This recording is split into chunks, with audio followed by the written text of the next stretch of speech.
ಸಚಿವ ಸಂಪುಟಕ್ಕೆ 2,000 ಕೋಟಿ ಕಲೆಕ್ಷನ್ ಆಗಿದೆ ಅಂತ ಎಲ್ಲ ಬಂದಿರುವಂತ ಆರೋಪ ಮಾಡ್ತಾರೆ. ಸಚಿವ ಸಂಪುಟಕ್ಕೆ ಡಿಕೆ ಸಚಿವ ಸಂಪುಟ ಮಂತ್ರಿಮಂಡಲ ರಚನೆಗೆ 2,000 ಕೋಟಿ ಆಪೋಸಿಷನ್ ಅವ್ರಿಗೆ ಹಾಗೇನೆ ಹುರುಳಿಲ್ದೇ ಇರುವಂಥ ಆರೋಪ ಮಾಡಿರ್ತಾರೆ. ಫಸ್ಟು ಸಾಕ್ಷ್ಯಾಧಾರ ಕೂಡಲೇ ಆ ಥರ ಮಾಡಿದ್ವಿ. ಹಾಗಾದರೆ ಯತ್ನಾಳ್ ಅವ್ರು ಹೇಳಿದ್ರಲ್ಲ, ಇವರು ಸಿ ಎಮ್ಗೆ 2,500 ಕೋಟಿ ಇಸ್ಕೊಡ್ತಾರೆ ಅಂತೇಳಿ. ಹಾಗಾದ್ರೆ ಅದು ನಿಜನಾಗಾರೆ?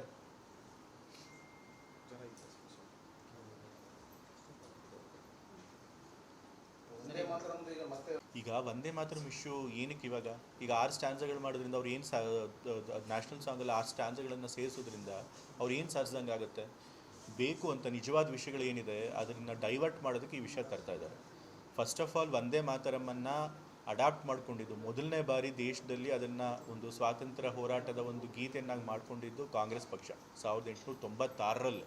ಅದಾದಮೇಲೆ ಅದ್ರ ಬಗ್ಗೆ ಬಹಳಷ್ಟು ವಿವಾದಗಳಾಯಿತು. ನಂತರ ಕಾನ್ಸ್ಟಿಟ್ಯೂಂಟ್ ಅಸೆಂಬ್ಲಿನಲ್ಲಿ ಅದ್ರ ಬಗ್ಗೆ ಬಹಳಷ್ಟು ಚರ್ಚೆ ಆಯಿತು. ನಂತರ ಸರ್ದಾರ್ ವಲ್ಲಭಾಯ್ ಪಟೇಲ್ ಅವರಾಗಲಿ, ಟ್ಯಾಗೋರ್ ಅವರಾಗಲಿ, ಸುಭಾಷ್ ಚಂದ್ರ ಬೋಸ್ ಅವರಾಗಲಿ ಎಲ್ಲರೂ ಕೂಡ 2 ಸ್ಟ್ಯಾನ್ಸ ಮಾತ್ರ ಅದನ್ನು ಸೇರಿಸ್ಕೋಬೇಕು, ಅದು ರಾಷ್ಟ್ರಗೀತೆಯನ್ನಾಗಿ. 6 ಸ್ಟ್ಯಾನ್ಸ್ಗಳನ್ನು ಬೇಡ ಅಂತ ಹೇಳಿ ಅವರು ತೀರ್ಮಾನ ಮಾಡಿದರು. ಸೊ ಆಗ ಸ್ವಾತಂತ್ರ್ಯ ಹೋರಾಟಗಾರರು ಏನಿದ್ರು ಅವ್ರ ತೀರ್ಮಾನಕ್ಕಿಂತ ಇವ್ರ ತೀರ್ಮಾನ ದೊಡ್ಡದ. ಸೊ ಹಾಗಾಗಿ ನಾವು ನಮ್ಮ ಸ್ವಾತಂತ್ರ್ಯ ಹೋರಾಟಗಾರರು ಏನು ತೀರ್ಮಾನ ಮಾಡಿರ್ತಾರೆ ಅದಕ್ಕೆ ಬದ್ಧವಾಗಿರ್ತೀವಿ.